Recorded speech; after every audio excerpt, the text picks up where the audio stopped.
Nature's wealth, good for your health.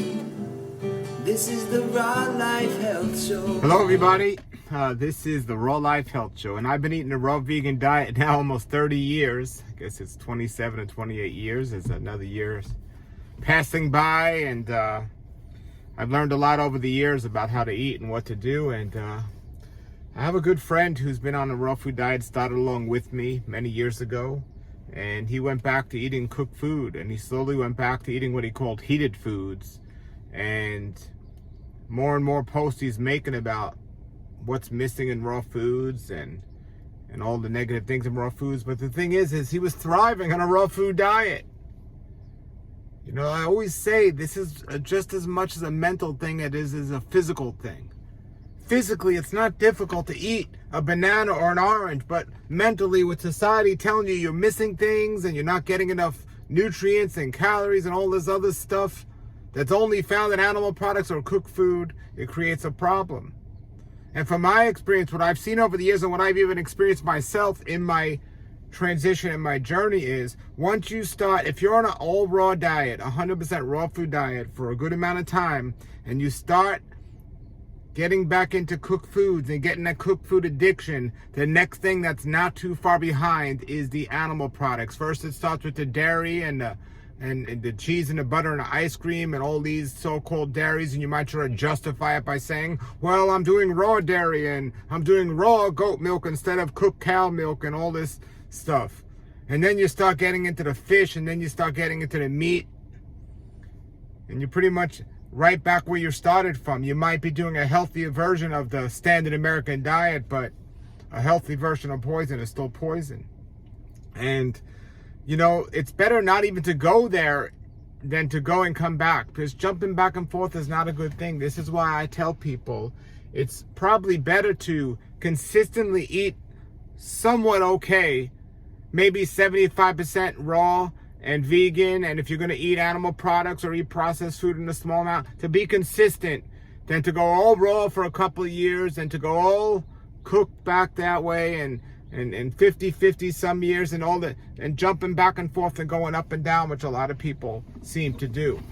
But when I see my friend that's been eating this way for just as long as I am, we got in it together, you know, I kind of understand, because I went through that transition process after about 12 years on a raw vegan diet, 100%, never deviating at all. I started to experiment with some cooked food, and then I started to experiment with the raw dairy. And at first I felt great. The sensation of the cooked food just opened up my whole world to all the smells and all the different recipes and the cooked foods. And then when I started including some raw dairy, I was like, wow, this isn't really bothering me as much as I remember it bothering me in the past when I was eating the processed dairy, the drugged up chemical dairy from the store. But after doing that, all my problems, after doing that for about a year, all my problems that I went away on eating raw vegan came back. And I said, this is not for me. And I came down to the point where it's all I know is, when I was on a raw vegan diet those 11 years, I had no issues. And people say, well, then why did you go back to eating some cooked foods? Or why would you go back to eating some animal products? And at the time I remembered, I just wanted to know and do better. Because when I was eating dairy products as a kid growing up and getting sick, I didn't know there was so-called less harmful versions of it out there. So instead of the drugged up milk in the store, you could have the dairy milk straight from a farm. When I was eating my cooked food growing up, I didn't know that there was healthier versions of cooked food. So figuring, well, maybe if I just eat some steamed vegetables, or maybe if I just eat some healthier version cooked foods instead of the processed junk I was eating, I'll do better. And I'm not saying that that's not good for you, because if that's what you're doing, that's much better than the super processed stuff and the chemical milk in the store. However, if you've already went raw and you try to go backwards, you know, this is about taking steps forward and doing better each day, not going backwards. So, you know, I had to get right back on the horse here and say, hey, I've never had any problems on a raw vegan diet. Then my problems that started to come back went away, and I've been all raw vegan and been thriving, and temporarily had to get over the addiction again of cooked foods and and tried to get back into the cooked foods without doing the animal products. Either way, wasn't a good thing. Wasn't a good thing. So, on a raw vegan 100% diet, I feel absolutely amazing. And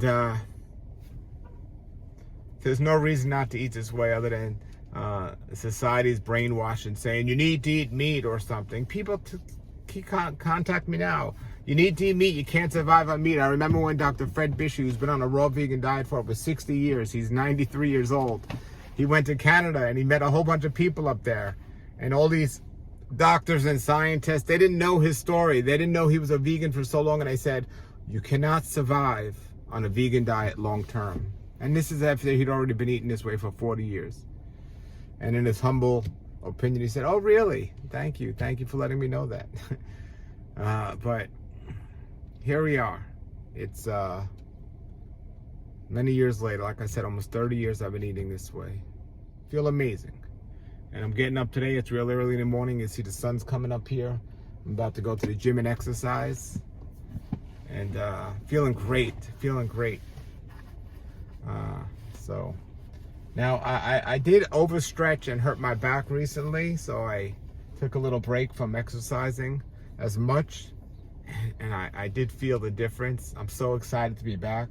So, you know, it's not just about diet. Fitness, your emotional, mental state, and all of this is important as well. It's not just about diet. But I want to encourage all of you out there, those of you that are just starting to eat more raw foods in your diet, those of you that are turning towards a vegan diet, don't go so fast where you're eventually going to have to go backwards.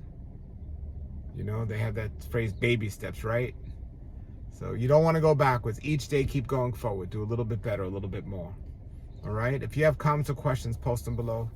Until then, everybody have a great day and a great raw life. Nature's wealth, good for your health. This is the Raw Life Health Show. Nature's wealth, good for your health. This is the Raw Life Health Show. Nature's wealth, good for your health. This is the Raw Life.